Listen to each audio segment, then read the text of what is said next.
Hello, my name is Rav Yadav and my SRN is 19001012. I'm studying Aerospace System Engineering with Pilot Studies second year, and my topic given to me according to my SRN number is a tailless, no empennage unmanned vehicle UAV that is consisting of a single flying wing. The best example in this is EQBSQ agricultural drone. According to the values that were assigned to my SRN, using the formulas, I got the cruising speed, the VD of 18.33 meter per second, cruising altitude of 307 meters, all up weight, that is the total weight of the aircraft plus payload, 18.334 kgs. These specifications for a remote piloted vehicle that is used for agricultural purposes seems very viable, but with an accurate wing design, to tackle this 18 kgs, that is aircraft weight plus payload, because it's flying at such a low altitude, can be a better task. Calculating the air density for the cruising condition, the air density comes to 1.18 meter per kg per meter cube, and dynamic pressure at 48,985.06 Pascal. The wing loading, I used a log graph, but due to inefficiency of data, I chose to go with benchmarking data. This gave me a wing loading of 7.5. Using the wing loading data, I calculated the coefficient of lift, and then using the benchmarking data, I chose the CL max. Stall speed was also calculated on the basis of benchmarking data. We get a stall speed at cruising condition of 11.16 meter per second. Because wings are less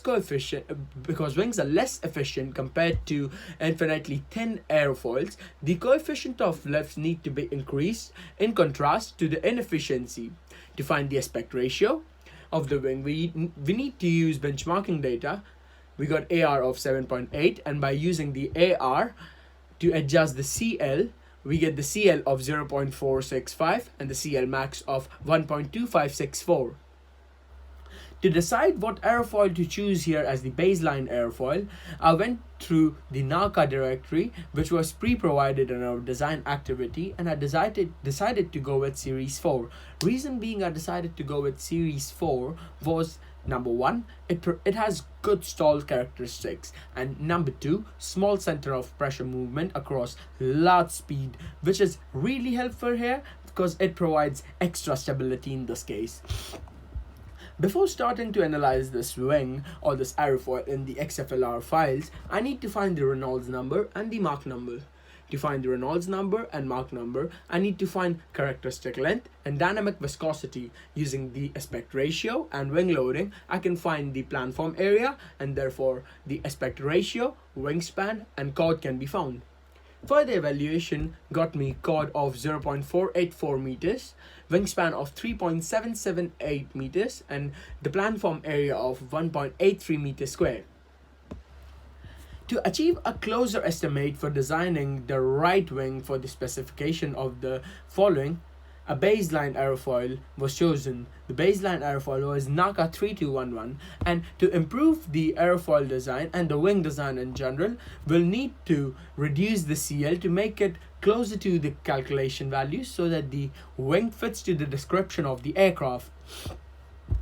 I'm really sorry I couldn't provide designs for the wing because of my really poor CATIA skills, but carrying on to the changes that can be made here and improvement in this particular projects, comparing the parameter values of the two wings or the two aerofoils. In this case, the CL value of the improved aerofoil was closer to the specification value than the NACA 3211.